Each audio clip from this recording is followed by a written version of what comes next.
சிறு வயதில் அனைவருமே மண்ணை தின்றிருப்பதுண்டு. ஸ்லேட்டு குச்சிகளை ருசித்திருப்பதுண்டு.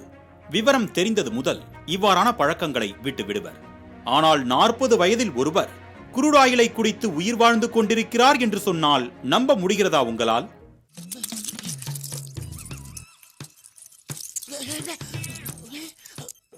என்ன நடக்குதுங்க? யோ, என்னைய கரும்பு திங்கிற மாதிரி திங்கிற? காலை டிபனே இதான். காலை டிபனா? கர்நாடக மாநிலம் சித்ரதுர்கா பகுதியைச் சேர்ந்தவர் குமார்.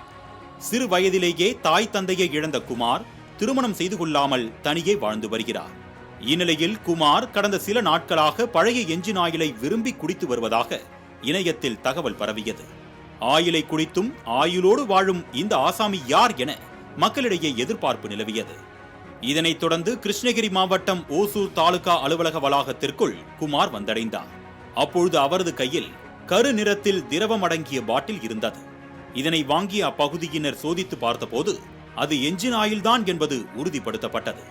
தண்ணீர், குளிர்பானங்கள் இவையெல்லாம் இருக்கும் போது குரூட் ஆயிலை ஏன் குடித்தீர்கள் என கேட்டதற்கு அவர் அளித்த பதில் அனைவரையும் தூக்கி வாரி போட்டது. கடந்த 24 ஆண்டுகளுக்கு முன்பு வாகனத்தை பழுது பார்க்கும் போது அங்கிருந்த குரூட் ஆயிலை குடித்ததாகவும் அதன் சுவை நாக்கில் ஒட்டி கொண்டதாகவும் கூறியிருக்கிறார். அதிலிருந்து நாள்தோறும் 5 லிட்டர் வரை பழைய எஞ்சின் ஆயிலை குடித்ததாகவும் இதனால் தனக்கு எந்தவித உடல் உபாதையும் ஏற்பட்டதில்லை என்றும் சிரித்தவாறே பதிலளித்தார்.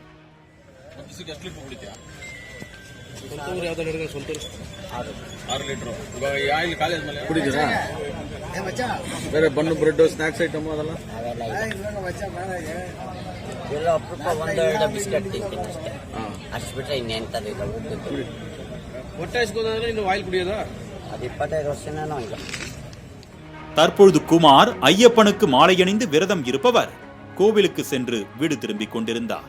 அப்பொழுது ரயிலில் டிக்கெட் எடுக்காத காரணத்தால் ஓசூரிலேயே இறக்கிவிடப்பட்டுள்ளார் குமார். இந்நிலையில் எஞ்சின் ஆயிலை குடித்த குமாரை அறிந்து கொண்ட கிருஷ்ணகிரி மக்கள் சாறை சாறையாக வந்து பார்வையிட்டு சென்றனர். மாலை முரசு செய்திகளுக்காக சூளகிரி செய்தியாளர் நாகராஜ்.